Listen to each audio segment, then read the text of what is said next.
بسم اللہ الرحمن الرحیم۔ پارہ نمبر 30 اما یتساءلون۔ مختصر خلاصہ، 30ویں پارے میں 37 صورت ہیں۔ آغاز ہوتا ہے سورۃ النبا سے۔ سورہ نبا مکی ہے، اس میں 40 آیات اور 2 رکوع ہیں۔ اس سورت کا موضوع بعث بعد الموت ہے۔ سورت کی ابتدا میں مشرکین کا وہ سوال مذکور ہے جو وہ انکار اور استہزاء کے طور پر قیامت کے بارے میں کرتے تھے۔ فرمایا، یہ لوگ کس چیز کے بارے میں سوال کرتے ہیں؟ اس بڑی خبر کے متعلق جس کے بارے میں یہ اختلاف کر رہے ہیں۔ آیت نمبر 1 تا 3۔ نبأ عظیم سے مراد قیامت ہی ہے۔ اگلی آیات میں قدرت الہیہ کے دلائل اور قیامت کے مختلف مناظر اور جنت اور جہنم کا تذکرہ ہے۔ عدل اور حساب کے بعد کسی کا ٹھکانہ جنت ہوگا اور کسی کا جہنم۔ سورت کے اختتام پر بتایا گیا ہے کہ قیامت کا دن برحق ہے، اس کے وقوع میں کوئی شک نہیں، باوجود اللہ کے بے حد مہربان اور رحمان ہونے کے کسی کو اللہ کے سامنے تابع گویائی نہ ہوگی۔ اس دن ہر شخص کا اعمال نامہ اس کے سامنے کر دیا جائے گا۔ آغاز ہوتا ہے سورہ نازعات کا۔ سورہ نازعات مکی ہے، اس میں 46 آیات اور 2 رکوع ہیں۔ اس صورت میں بھی قیامت کے مختلف احوال اور ہولناکیوں کا بیان ہے۔ سورہ نازعات بتاتی ہے کہ قیامت کو جھٹلانے والوں کا قیامت کے دن یہ حال ہوگا کہ ان کے دل دھڑک رہے ہوں گے، دہشت، ذلت اور ندامت کی وجہ سے ان کی نظریں جھکی ہوں گی۔ آیت نمبر 8 تا 9۔ لیکن آج دنیا میں وہ فرعون بنے بیٹھے ہیں اور اللہ کے نبی کی بات تسلیم کرنے کے لیے تیار نہیں ہوتے، لیکن شاید انہیں فرعون کا انجام معلوم نہیں۔ سورت کے اختتام پر مشرکین کا سوال مذکور ہے جو وہ وقوع قیامت کو محال سمجھ کر قیامت کے بارے میں کرتے تھے، اور یہ سوال اس لیے کرتے تھے کہ وہ دنیا کی زندگی پر فریفتہ تھے اور ان کا خیال تھا کہ دنیا ہی کی زندگی حقیقی اور دائمی زندگی ہے۔ لیکن جس روز یہ قیامت کو دیکھ لیں گے تو ایسا معلوم ہوگا کہ صرف دن کا آخری حصہ یا اول حصہ ہی وہ دنیا میں رہے۔ یہاں سے آغاز ہوتا ہے سورہ عبس کا۔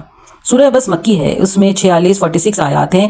یہاں سے آخری سورت تک ہر سورت ایک رکوع پر ہی مشتمل ہے، اس لیے رکوعات کی تعداد بار بار بتانے کی ضرورت نہیں۔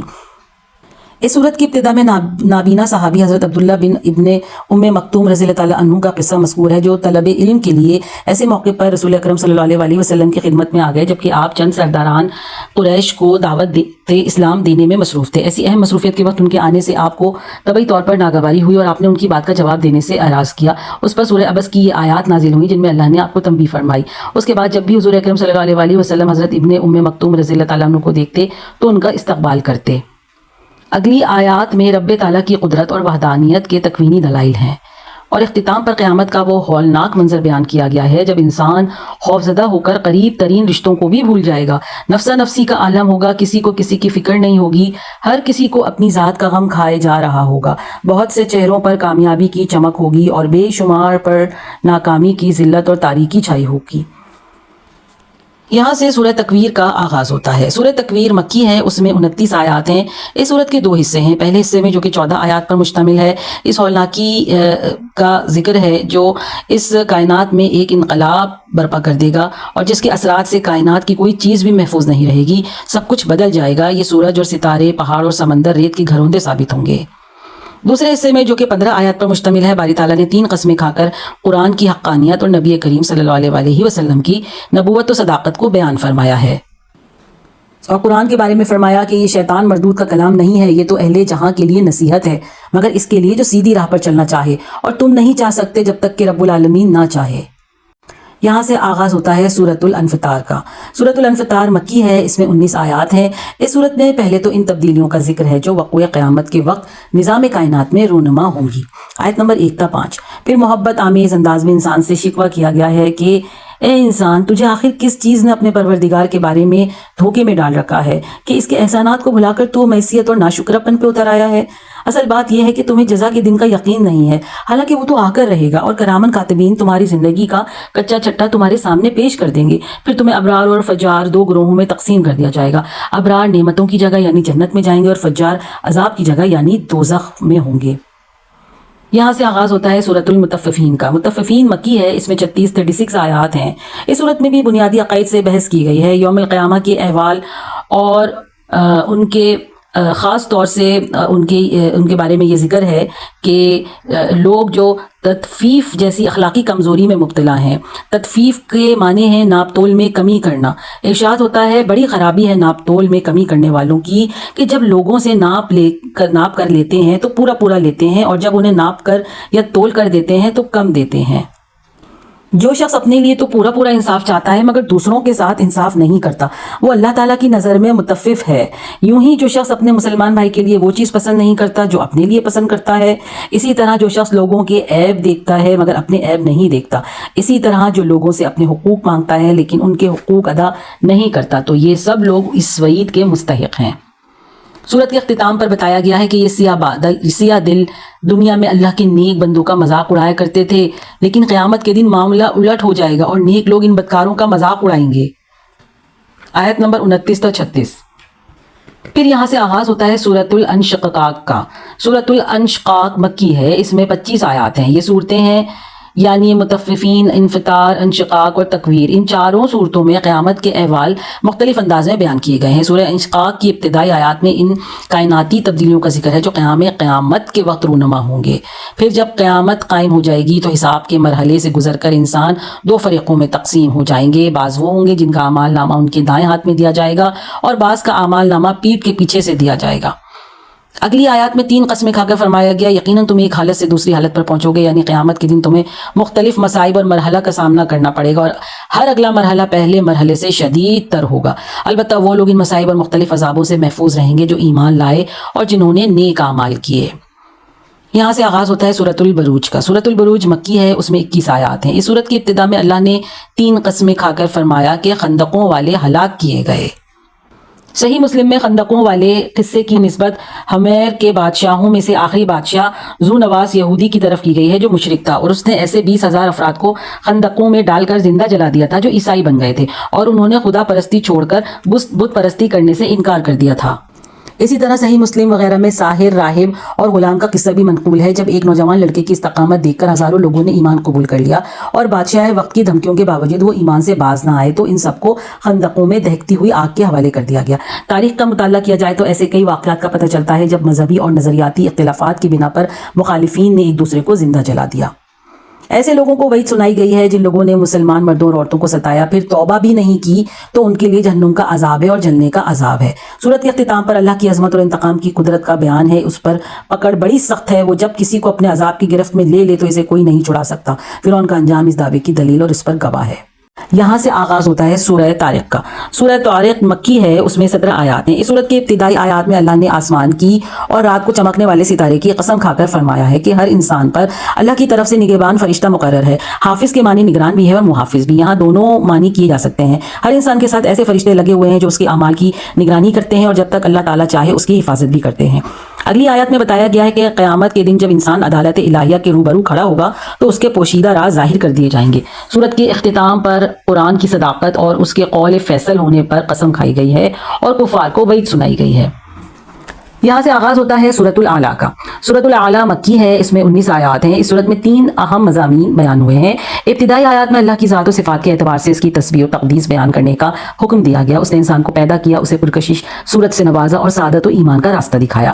یہ سورت قرآن کریم کا ذکر کرتی ہے اور اس کے حفظ کے آسان ہونے کی بشارت سناتی ہے۔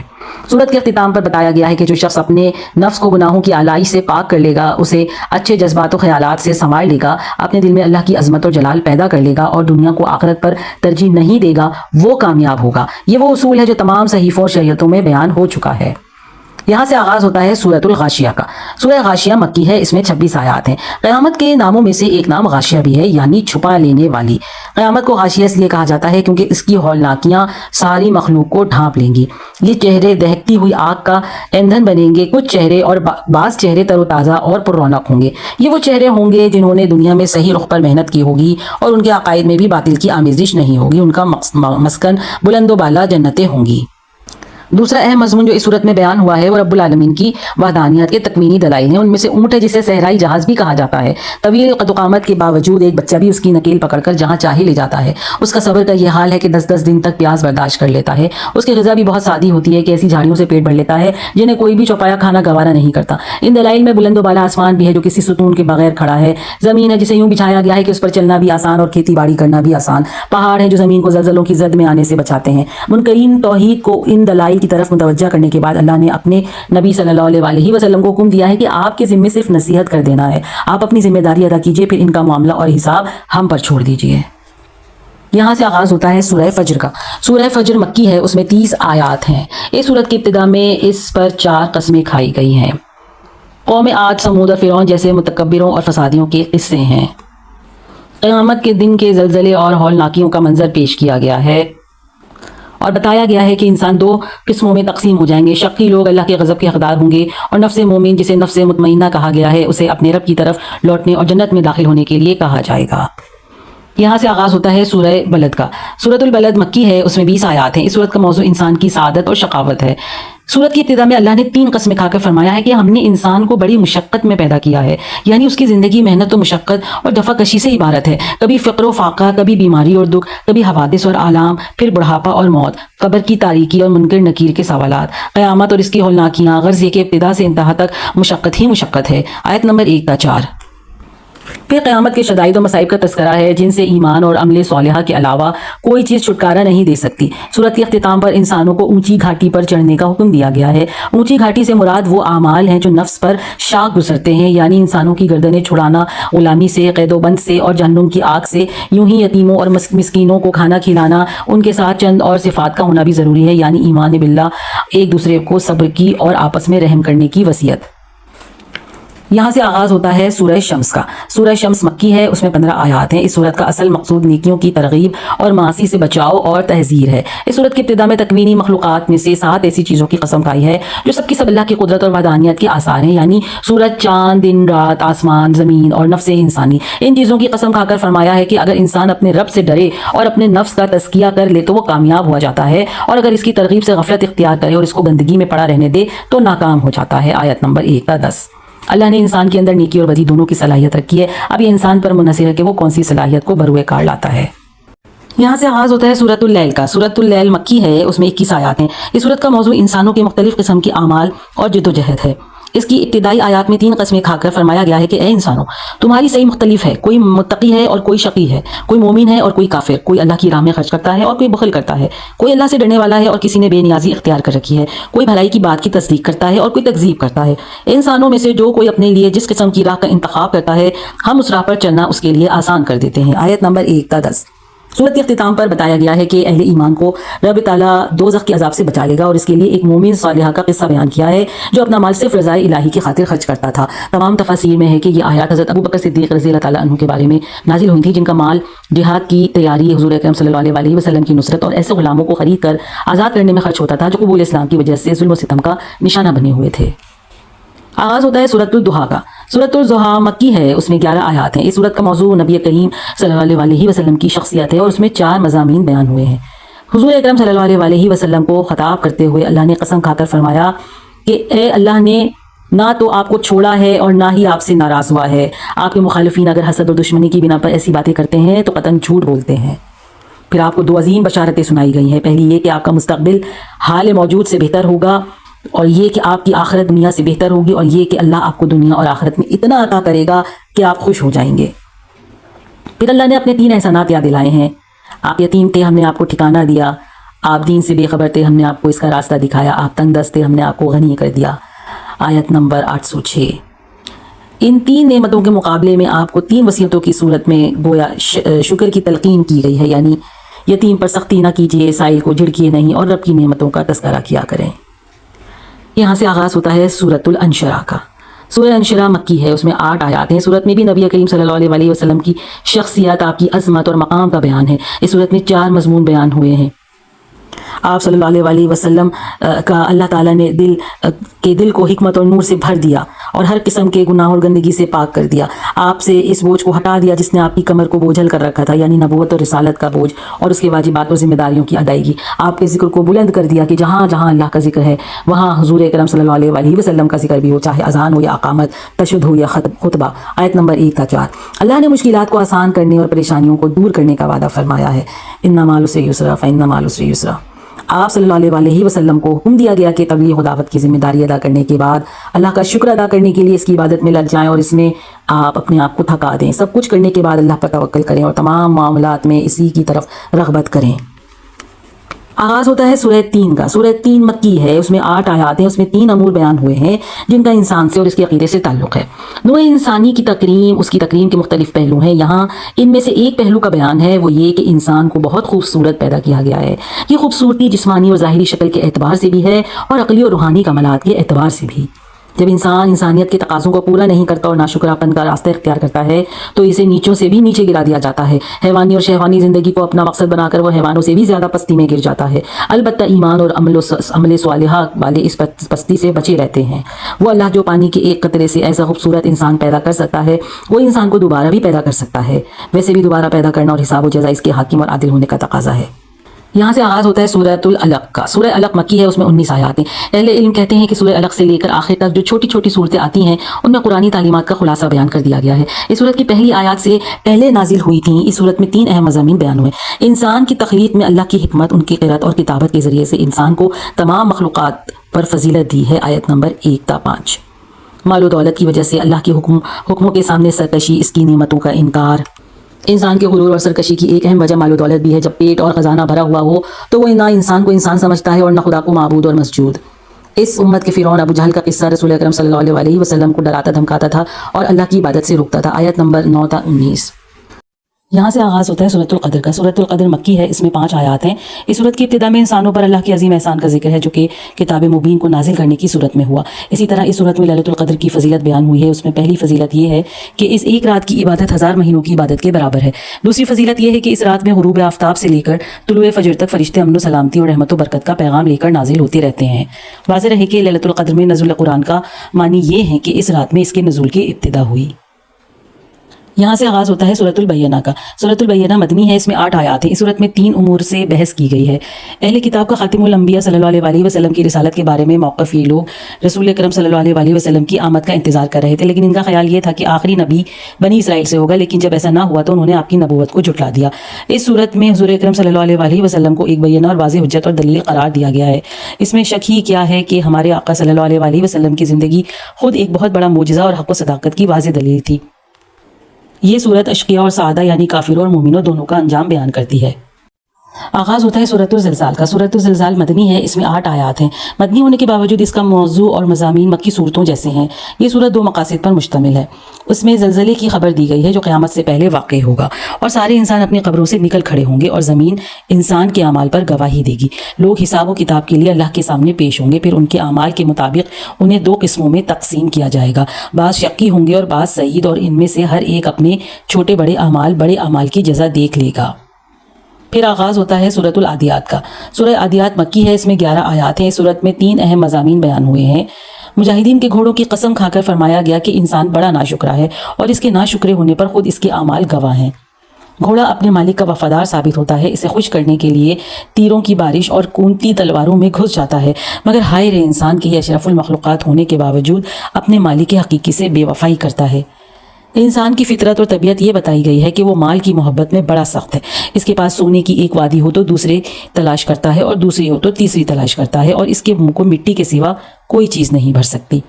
انسان کو ان اعمال صالحہ پر برانگیختہ کیا کیا گیا ہے جو اسے اس وقت فائدہ دیں گے جب اسے حساب و جزا کے لیے پیش کیا جائے گا اور بندوں کے سینوں میں جو راز ہیں آشکارا کر دیے جائیں گے.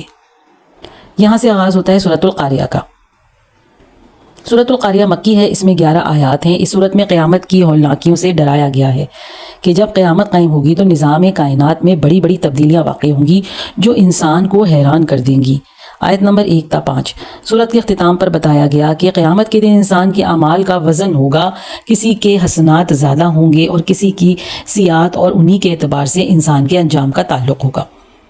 پھر آغاز ہوتا ہے سورہ تکاثر کا. سورہ تکاثر مکی ہے، اس میں 8 آیات ہیں. اس صورت میں ان لوگوں کی مذمت کی گئی ہے جو صرف دنیا کی زندگی کو اپنا مقصد بنا لیتے ہیں اور دنیا کا ایندھن جمع کرنے میں لگے رہتے ہیں. ان کے انہماک کو دیکھ کر یوں لگتا ہے کہ انہیں دنیا میں ہمیشہ رہنا ہے، لیکن پھر اچانک موت آ جاتی ہے جس کی وجہ سے ان کے منصوبے دھرے کے دھرے رہ جاتے ہیں اور انہیں قصر سے قبر کی طرف منتقل ہونا پڑتا ہے. ان لوگوں کو ڈرایا گیا کہ قیامت کے دن تمام اعمال کے بارے میں سوال ہوگا. پھر تم جہنم کو ضرور دیکھو گے اور تم سے اللہ کی نعمتوں کے بارے میں سوال کیا جائے گا کہ امن، صحت، فراغت، کل و شرب، مسکن، علم اور دولت جیسی نعمتوں کو کہاں کہاں استعمال کیا. آغاز ہوتا ہے سورۃ العصر کا. سورہ عصر مکی ہے، اس میں 3 آیات ہیں۔ یہ مختصر سی صورت اسلام کے عظیم اصولوں اور انسانی زندگی کے دستور کی وضاحت کرتی ہے۔ اس صورت کے بارے میں امام شافعی رحمۃ اللہ علیہ نے فرمایا کہ اگر لوگ صرف اس صورت میں تدبر کر لیں تو یہ صورت ان کی نجات کے لیے کافی ہو سکتی ہے۔ اس صورت کی ابتدا میں اللہ نے زمانے کی قسم کھا کر فرمایا کہ سارے کے سارے انسان خسارے میں ہیں، چاہے وہ مادی اور ظاہری اسباب سے مالا مال کیوں نہ ہوں، البتہ جو 4 صفات سے متصف ہوں گے وہ خسارے سے بچ جائیں گے، یعنی ایمان، عمل صالح اور ایک دوسرے کو حق اور صبر کی تلقین۔ آغاز ہوتا ہے سورہ حمزہ کا۔ سورۃ الحمزہ مکی ہے، اس میں 9 آیات ہیں۔ اس سورت میں انسان کی 3 بیماریوں کی نشاندہی کی گئی ہے۔ پہلی بیماری ہے کہ پس پشت کسی کے عیب بیان کرنا، اسے غیبت کہتے ہیں اور غیبت بدترین گناہ ہے۔ دوسری بیماری ہے کہ کسی کو اس کے سامنے اس کے حسب و نسب، دین و مذہب اور شکل و صورت کا تانا دینا، اس کا مذاق اڑانا۔ یہ منافقین کی عادت تھی، وہ غریب مسلمانوں کا مذاق اڑایا کرتے تھے، یوں ہی یہود و نصارہ دین حق کا مذاق اڑاتے ہیں۔ تیسری بیماری ہے حب دنیا، جس میں مبتلا ہو کر انسان حقوق اللہ بھی بھول جاتا ہے اور حقوق العباد بھی بھول جاتا ہے، اور اس کے دل میں اللہ کی محبت کے لیے کوئی جگہ نہیں رہتی۔ سورت کے اختتام پر ان کے اشقیاء کا انجام بتایا ہے جو ان بیماریوں میں مبتلا ہوں گے۔ آغاز ہوتا ہے سورہ فیل کا۔ سورہ فیل مکی ہے، اس میں 5 آیات ہیں۔ اس سورت میں وہ مشہور قصہ بیان ہوا ہے جو اصحاب فیل کے قصے کے نام سے مشہور ہے۔ جب سنا کے گورنر ابراہا نے ہاتھیوں کا لشکر لے کر کعبہ پر چڑھائی کی تھی، اس کے ساتھ کم و بیش 60,000 جنگجو تھے۔ قریش اس کا مقابلہ کرنے سے عاجز آ گئے۔ اللہ نے چھوٹے چھوٹے پرندے کنکریاں دے کر بھیج دیے جو ابابیل کہلاتے ہیں۔ ان کنکریوں نے جدید بموں کی طرح تباہی مچا دی۔ یہ واقعہ اسی سال پیش آیا جس سال حضور اکرم صلی اللہ علیہ وسلم کی ولادت ہوئی، اور یہ واقعہ اس بات کی نشاندہی کرتا تھا کہ عنقریب کعبہ کا حقیقی محافظ پیدا ہونے والا ہے۔ اس کے بعد آغاز ہوتا ہے سورۃ القریش کا۔ سورہ قریش مکی ہے، اس میں 4 آیات ہیں۔ اس سورت میں اللہ نے قریش پر اپنے 2 بڑے احسانات بیان فرمائے ہیں۔ پہلا یہ کہ وہ بلا خوف و خطر قریش گرمیوں میں شام کی طرف اور سردیوں میں یمن کی طرف تجارتی سفر کیا کرتے تھے، اور یہ تجارتی سفر ان کا بہت بڑا ذریعہ معاش تھا۔ دوسرا احسان یہ کہ انہیں بلد حرام میں امن، اطمینان اور تحفظ کی نعمت حاصل تھی۔ یہ 2 نعمتیں ذکر فرما کر انہیں سمجھایا گیا ہے کہ خود فریبی، خود پسندی اور قوم پرستی سے باز آ جاؤ اور بیت اللہ کے رب کی عبادت کرو جس نے تمہیں اپنی نعمتوں سے نوازا ہے۔ آغاز ہوتا ہے سورۃ المعون کا۔ سورہ معون مکی ہے، اس میں 7 آیات ہیں۔ اس سورت میں اختصار کے ساتھ انسانوں کے 2 گروہوں کا ذکر ہے۔ وہ کافر جو قیامت کے دن پر ایمان نہیں رکھتے، یتیموں کے حقوق دبا لیتے ہیں اور ان کے ساتھ سختی کا معاملہ کرتے ہیں، غربا اور مساکین کو نہ خود کھلاتے ہیں اور نہ دوسروں کو ترغیب دیتے ہیں، گویا کہ نہ تو اللہ کے ساتھ ان کا معاملہ صحیح ہے اور نہ اللہ کے بندوں کے ساتھ۔ دوسرا گروہ منافقین کا ہے۔ ان کی 3 صفات قبیحہ بیان کی گئی ہیں۔ پہلی یہ کہ وہ نماز سے غفلت میں ہیں، اور ایک یہ کہ نماز ادا ہی نہیں کی جائے، یہ بھی ان کی منشا ہوتی ہے۔ دوسری یہ کہ نماز تو پڑھی جائے مگر نہ وقت کی پابندی کا لحاظ ہو اور نہ خشوع و خضوع ہو۔ دوسری صفت یہ کہ وہ دکھاوے کے لیے اعمال کرتے ہیں۔ تیسری صفت یہ کہ وہ ایسے بخیل ہیں کہ عام ضرورت کی چیز دینے سے انکار کر دیتے ہیں۔ پھر آغاز ہوتا ہے سورۃ الکوثر کا۔ سورہ کوثر مکی ہے، اس میں 3 آیات ہیں۔ اس سورت میں 3 مقاصد بیان ہوئے ہیں۔ نبی کریم صلی اللہ علیہ وسلم پر اللہ کا فضل و احسان کہ اس نے آپ کو کوثر عطا کی۔ کوثر جنت کی وہ نہر ہے جہاں قیامت کے دن حضور اکرم صلی اللہ علیہ وسلم اپنے امتیوں کو جام بھر کر پلائیں گے۔ چونکہ کوثر کے معنی خیر کثیر ہے، اس لیے نبوت، کتاب، حکمت، علم، حق، شفاعت، مقام محمود، معجزات اور قرآن کریم کو بھی کوثر قرار دیا گیا ہے۔ نبی کریم صلی اللہ علیہ وسلم کو حکم دیا گیا ہے کہ کوثر جیسی عظیم نعمت کا شکر ادا کرنے کے لیے آپ نماز کی پابندی فرمائیں اور اللہ کے لیے قربانی دیں۔ آپ کو یہ بشارت سنائی گئی کہ آپ کے دشمن ذلیل و خوار ہوں گے اور ان کا نام و نشان مٹ جائے گا، چنانچہ ایسا ہی ہوا۔ پھر آغاز ہوتا ہے سورۃ الکافرون کا۔ سورہ کافرون مکی ہے، اس میں 6 آیات ہیں۔ یہ سورت اس وقت نازل ہوئی جب مشرکوں نے آپ صلی اللہ علیہ وسلم کو دعوت دی کہ آؤ کچھ لو اور 2 کی بنیاد پر ہم آپس میں مصالحت کر لیں، 1 سال آپ ہمارے خداؤں کی عبادت کریں اور 1 سال ہم آپ کے معبود کی عبادت کر لیا کریں گے۔ اس سورت نے ایمان و کفر، موحدین اور مشرکین کے درمیان حد فاصل قائم کر دی اور بتا دیا کہ توحید اور شرک 2 متصادم نظام ہیں، دونوں میں مصالحت کی کوئی صورت نہیں۔ یوں کفار کی امیدوں کا خاتمہ کر دیا اور ہمیشہ کے لیے واضح کر دیا کہ ایمان میں کفر کی ملاوٹ نہیں ہو سکتی۔ پھر آغاز ہوتا ہے سورہ نصر کا۔ سورہ نصر مدنی ہے، اس میں 3 آیات ہیں۔ یہ سورت فتح مکہ کی طرف اشارہ کرتی ہے۔ یہ سورت 10 ہجری میں نازل ہوئی۔ اس کے نزول کے بعد آپ صلی اللہ علیہ وسلم نے فرمایا، مجھے میری موت کی اطلاع دی گئی ہے، اس لیے حضور کی بعثت کا مقصد پورا ہو چکا تھا۔ جب آپ نے دعوت کا آغاز کیا تھا تو اسے قبول کرنے والے اکا دکا لوگ تھے، لیکن اب لوگ جماعت در جماعت اور قبیلہ در قبیلہ دین اسلام میں داخل ہو رہے تھے، اس لیے آپ کو حکم دیا گیا کہ ان فتوحات اور نعمتوں پر اللہ کا شکر ادا کریں اور اس کی تسبیح اور عظمت کو بیان کریں۔ پھر آغاز ہوتا ہے سورۃ اللہب کا. سورہ لہب مکی ہے، اس میں 5 آیات ہیں. یہ سورت حضور اکرم صلی اللہ علیہ وسلم کے چچا لیکن بدترین دشمن ابو لہب اور اس کی بیوی ام جمیل کا انجام بتاتی ہے. اس شخص کو اپنے مال اور اولاد پر بڑا غرور تھا، لیکن مال اور اولاد اسے اللہ کے عذاب سے نہ بچا سکی. یہ دونوں میاں بیوی ذلت آمیز اور عبرتناک انجام سے دوچار ہوئے. آغاز ہوتا ہے سورۃ الاخلاص کا. سورہ اخلاص مکی ہے، اس میں 4 آیات ہیں. یہ سورت اسلام کی بنیادی عقیدہ یعنی توحید سے بحث کرتی ہے. توحید کی 3 قسمیں ہیں. توحید ربوبیت یعنی ہر چیز کا خالق، مالک اور رازق اللہ ہے، اس کا اقرار کافر بھی کرتے ہیں. توحید الوہیت یعنی بندہ جو بھی عبادت کرے، خواہ دعا ہو یا نظر قربانی، تو وہ صرف اللہ کے لیے کرے. مشرکین غیر اللہ کی عبادت بھی کرتے تھے، اگرچہ اس سے ان کا مقصد اللہ کا قرب حاصل کرنا تھا، مگر ظاہر ہے کہ یہ شرک ہی تھا. توحید ذات اور اسماء و صفات. توحید کی یہ تیسری قسم ایسی ہے کہ انسان نے اکثر اس میں ٹھوکر کھائی. وہ غیر اللہ کے لیے بھی وہی علم، وہی قدرت، وہی تصرف اور وہی سمع و بصر ثابت کر دیتا ہے جو حقیقت میں صرف اللہ کے لیے ثابت ہے. غور کیا جائے تو سورہ اخلاص میں زیادہ زور توحید کی اسی قسم پر ہے. پھر آغاز ہوتا ہے سورۃ الفلق کا. سورہ فلق مدنی ہے، اس میں 5 آیات ہیں. اس سورت میں اللہ نے اپنی ایک صفت بیان فرما کر 4 چیزوں کی شر سے پناہ مانگنے کا حکم دیا ہے. مخلوق کے شر سے، اندھیرے کے شر سے، کیونکہ عام طور پر چور، شیاطین، جنات، حشرات اور ساحر اندھیرے میں ہی اپنا کام دکھاتے ہیں. پھر پھونکے مارنے والیوں کے شر سے، جو کہ جادو اور ٹونے کرتی ہیں. یہ کام اگرچہ مرد بھی کرتے ہیں، لیکن عورتیں تعویذ گنڈے میں ہمیشہ پیش دکھائی دیتی ہیں، اس لیے قرآن نے عورتوں کا ذکر خاص طور پر کیا ہے. اور حاسد کے شر سے. اب یہاں آغاز ہوتا ہے قرآن پاک کی آخری سورت سورہ ناس کا. سورہ ناس مدنی ہے، اس میں 6 آیات ہیں. یہ معوذتین میں سے دوسری سورت ہے اور ان دونوں سورتوں کی فضیلت کے بارے میں متعدد احادیث میں صحیح مسلم میں حضرت عقبہ بن عامر رضی اللہ عنہ سے روایت ہے کہ آپ صلی اللہ علیہ وسلم نے ان دونوں سورتوں کے بارے میں فرمایا، کیا تمہیں معلوم نہیں کہ آج ایسی 2 صورتیں نازل ہوئی ہیں کہ ان کی کوئی مثال نہیں؟ یعنی اللہ کی پناہ مانگنے میں یہ دونوں صورتیں بے مثال ہیں. قرآن کے آخر میں ان 2 صورتوں کے لانے اور سورہ فاتحہ سے شروع کرنے میں بڑی گہری مناسبت ہے. سورہ فاتحہ میں بھی اللہ کی مدد مانگی گئی تھی اور ان دونوں صورتوں میں بھی یہی مضمون ہے. گویا کہ اس طرف اشارہ کر دیا گیا ہے کہ بندے کو ابتدا سے انتہا تک اللہ کی طرف متوجہ رہنا چاہیے اور اس سے مدد مانگتے رہنا چاہیے. سورہ ناس میں اللہ کی 3 صفات مذکور ہیں: ربوبیت، مالکیت اور الہیت. یہ 3 صفات ذکر فرما کر ایک چیز کے شر سے پناہ مانگنے کا حکم دیا گیا ہے، اور وہ ہے وسوسہ ڈالنے والے کا شر. اس سے ثابت بھی ہوتا ہے کہ وسوسہ کتنی خطرناک اور مہلک بیماری ہے. وسوسہ شیطان بھی ڈالتا ہے اور انسان بھی. یہاں یہ نقطہ بھی سمجھ لینا چاہیے کہ سورہ فلق میں ایک صفت ذکر فرما کر 4 آیات سے پناہ مانگنے کا حکم دیا گیا تھا، اور یہاں 4 صفات ذکر فرما کر ایک آفت کے شر سے پناہ مانگنے کا حکم دیا گیا ہے.